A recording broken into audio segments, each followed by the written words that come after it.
So who knows? It could happen again. Where were you when the building collapsed? Did you know that it collapsed? No, I didn't know. Where have you been all this time? In the stairwells. And you just got out? I just got out, yeah. Well, go find your wife, Matthew. Thank you. Thank you all very right. much. How you doing, sir? Good, how are you? Give us your name. Sure, John Millette. John, tell us your story. Where were you? What happened? I was actually walking down. I was passing the Hudson Hotel when me and a couple of guys saw the plane come overhead, and we saw it coming in pretty low and pretty loud. And we looked up and we said, "Where's that going?" And next thing we know, it just crashes right into the building. And then we kept walking. We were right near Water Street, and you saw the second plane come into the building. And then I worked for Merrill Lynch in the World Financial Center. We started walking around by the ferries and by Moran's. They evacuated all the buildings, and that's where we were standing. And you saw the second tower just absolutely crumble. And then that's the way we all ended up like this. And if you look at the streets, this is all from the second tower. And I guess the fear now is the first tower. Describe the first plane. What? Inch by inch as it approached the building, and what happened when it hit? It was right by the Hudson Hotel, and it sounded like you've ever been right near an airport, or if you just saw a plane coming overhead. It felt like you were at Shea or by the tennis center. It was living down here, you never see planes that low or that loud. And we just looked up, and a guy next to me says, "That's going to hit the Trade Center," and it hits the Trade Center, and it looked like you were in a movie. It looked like a horror movie, and you see people jumping out of buildings once you get down to Moran's. It was horrible. Flames, smoke. Yeah, I mean, you basically hit it. It looked fake. And I think it really set in once the second plane hit the building, because you saw explosion hit both sides of the building. The explosion just ripped through both buildings. And then that's when you turned around, you saw the fire, and then you just saw the second tower just absolutely collapse. And there was just smoke and debris everywhere. And I hope all the EMS and police department on the other side of the building, everything is all right. Did you see people leaping from the building? It was horrible. People were dangling like white towels. You just saw them like, whatever, white pieces of cloth hanging out, and you just saw people like everything, a couple minutes there was another person jumping out of the building. It was horrible. You work in the area? I work for Merrill Lynch in the World Financial Center. Right across the street, World Financial Center is right across the street from the Marriott Hotel, and when we were walking by, you look at the Marriott Hotel, I don't even think it's there anymore.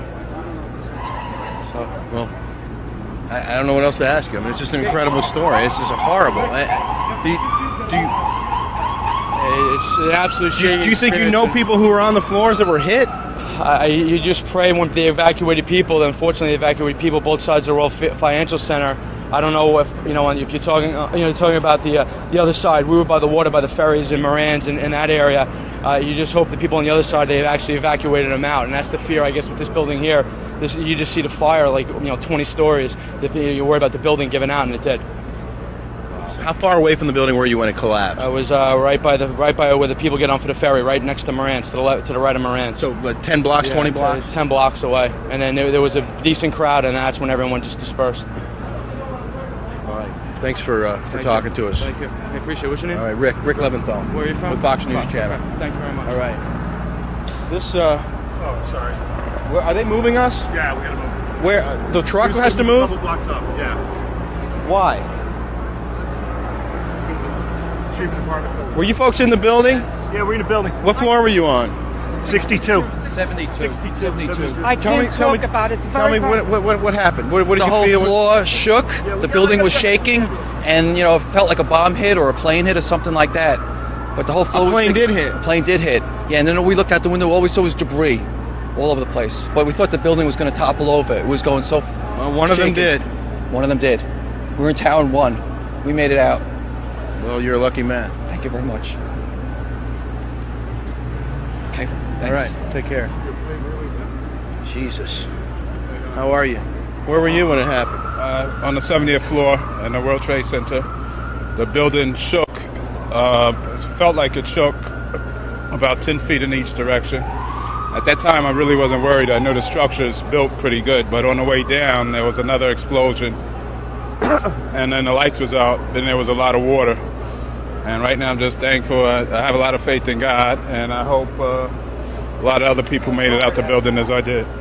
All right, thank you. Tell me what you saw. Stop and talk to us. Where were you? Top of the roof, 25 Park Place. Me and a super heard the loud noise from a jet. We look up and we see this big jet, like a 737 or a 727. It was a 757? About that, it was a big jet. Yeah. Getting ready to go upstairs to go to work. It's devastating. I mean, I've seen a lot of construction accidents. I've seen a lot of bad things happen. Never seen a jet fall out of the sky into a building, no less once, but twice.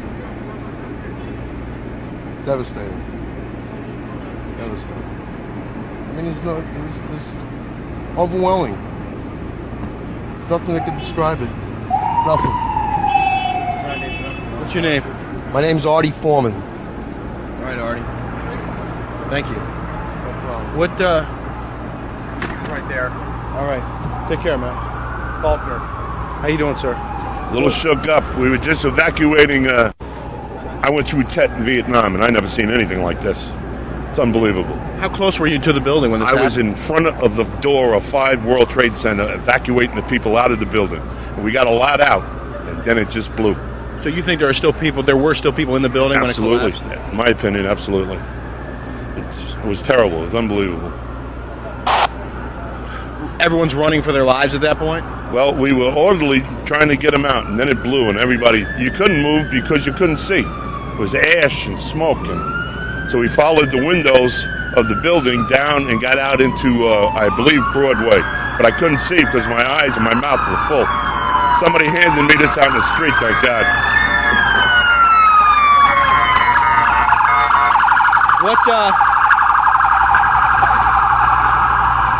What happens now in terms of the rescue effort?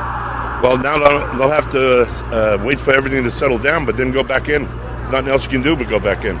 But can they go in based on the conditions of the building? Somebody's going to have to. That's what we get paid for. Because as soon as we heard the explosion, we ran out of New York State Supreme Court, jumped on our jury bus. Came. Back it up! Back it up! All right, here we go again. Here we go again. I don't know what's going on, but the second building is collapsing, I believe. I don't know, but this happened before.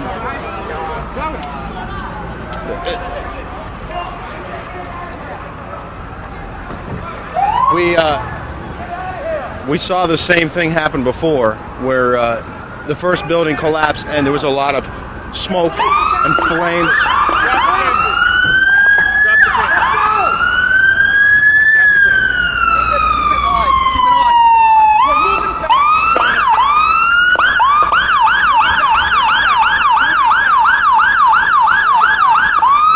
Just back up. Come on, just back up.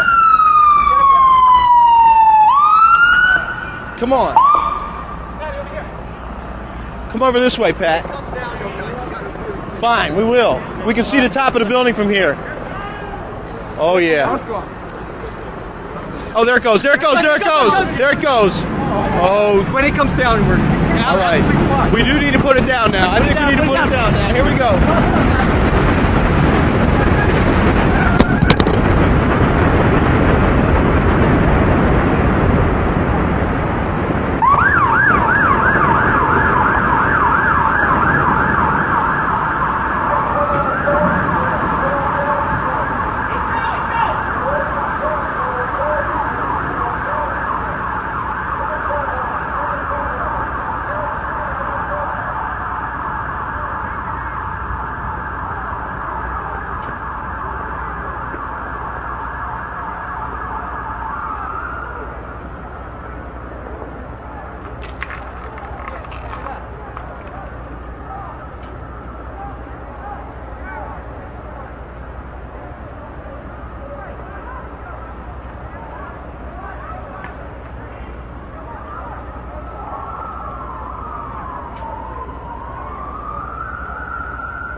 Look from here. I'm all the time hanging out in the corner on the liquor store.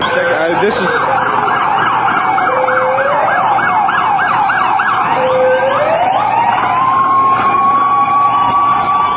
Counts of people hanging out of windows, jumping, trying to get to safety. What has happened? 2 attacks. There have been in Manhattan, one plane colliding with one twin tower. 18 minutes later, oh my God.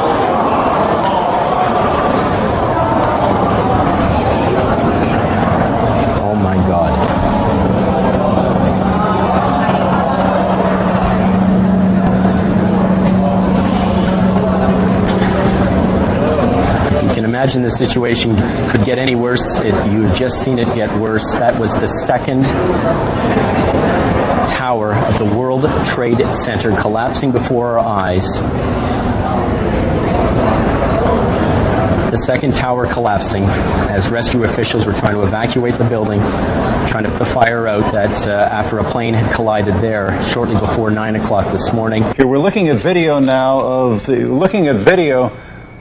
We're going to rejoin NBC coverage now. You can see it start to collapse.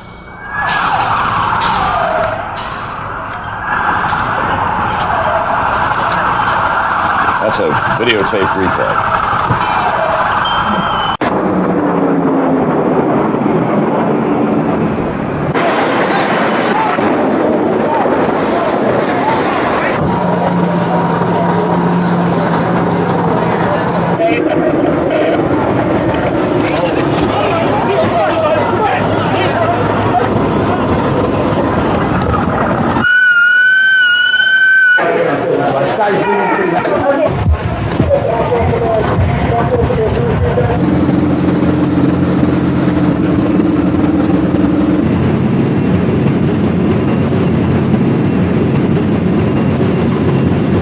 Kilka pytań.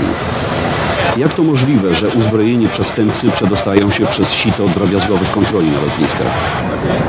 Jak to możliwe, że nad Pentagonem, sercem amerykańskiej potęgi militarnej, lata kto chce? Dlaczego po pierwszym ataku nie zareagowały siły powietrzne Stanów Zjednoczonych?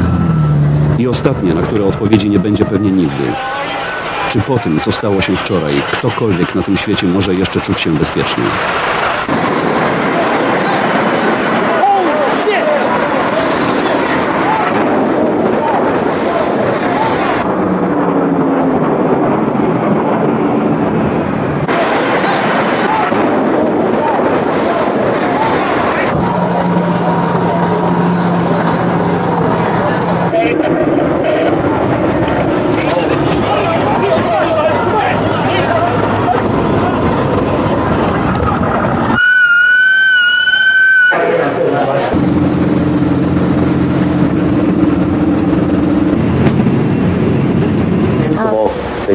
Tak jest, policja zatrzymała kilka osób w związku w Bostonie i na Florydzie.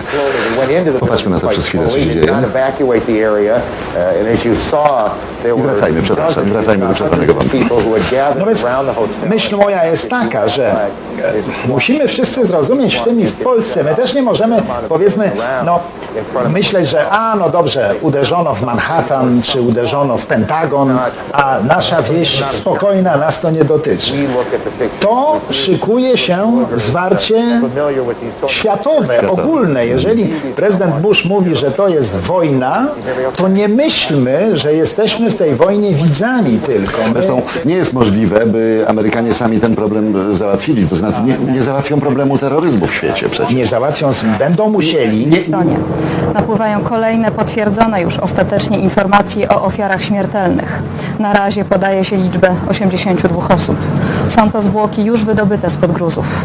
Pozostałych, wśród nich ponad 250 funkcjonariuszy Straży Pożarnej i Policji, określa się mianem zaginionych, co pozostawia jeszcze jakąś niewielką nadzieję.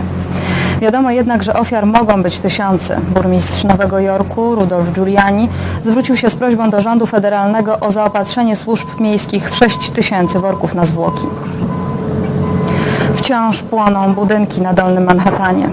Ratownicy 18 grup wyspecjalizowanych w poszukiwaniu ofiar trzęsień ziemi przekopują się przez tony betonowych zwałów i metalu. Jest strasznie gorąco. Pracują na 12-godzinne zmiany w obłokach białego betonowego pyłu. Tam jest jak w piekle Dantego, mówił jeden z ratowników. Wciąż boimy się, że temperatura spowoduje zawalenie się kolejnych budynków. Zdenerwowani krewni czekają na jakiekolwiek wiadomości o zaginionych. Według specjalistów akcja ratunkowa w Nowym Jorku może potrwać nawet miesiąc, zaś w Pentagonie 10-15 dni.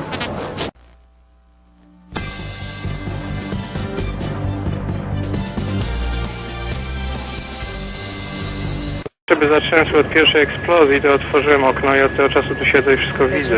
Pierwsza eksplozja była za 15:09 mniej więcej. Ten pierwszy samolot się wbił w budynek, ale nie eksplodował. Pożar się zaczął parę minut później. Oczywiście panika, ewakuacja, ale wyglądało to jeszcze dosyć stosunkowo niewinnie. A ten drugi samolot, bo pierwszego samolotu nie przypuszczam, żeby ktoś widział, bo to było tak niespodziewane. Drugi samolot widziałem. Było to zupełnie jak z filmu animowanego, bo ten samolot był większy niż ten budynek. Był duży pasażerski samolot, który przyleciał z północy, zakręcił kółko i wbił się w ten budynek na wysokości, trudno mi powiedzieć dokładnie, ale gdzieś 80 piętra i natychmiast eksplodował. Drugi budynek, który został uderzony dużo niżej, zawalił się pół godziny później. Wyglądało to tak, jakby ta górna część się zaczęła kruszyć i spadać w dół.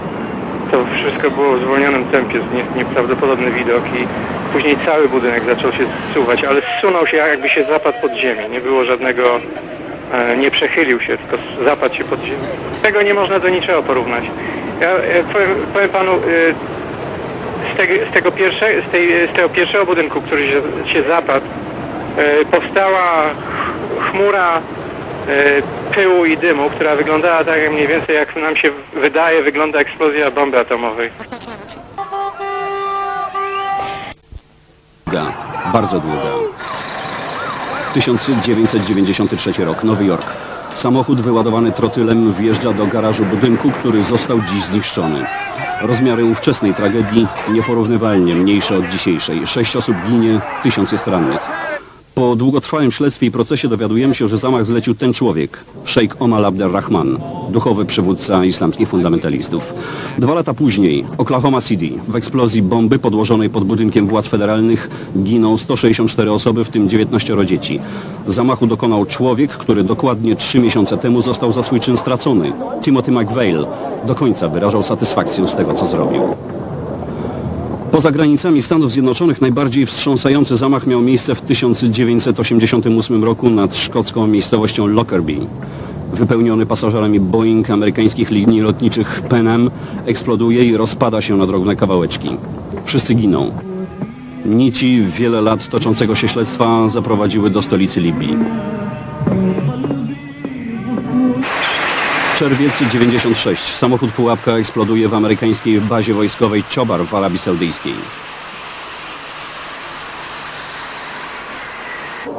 Sierpień 98. Bomba pod budynkiem ambasady Stanów Zjednoczonych w Dar es Salaam w Tanzanii i w stolicy Kenii, Nairobi.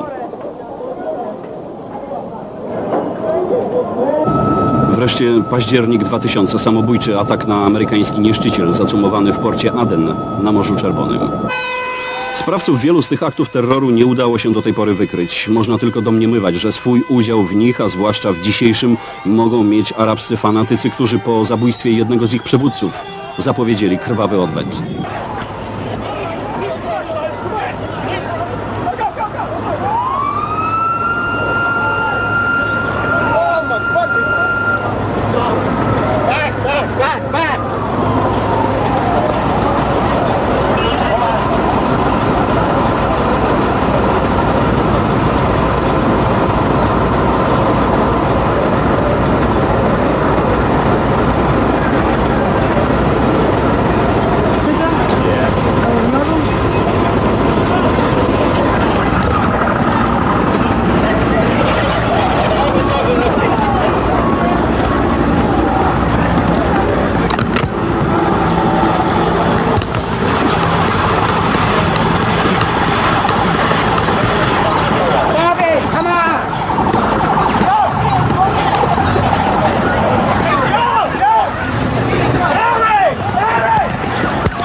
Thanks.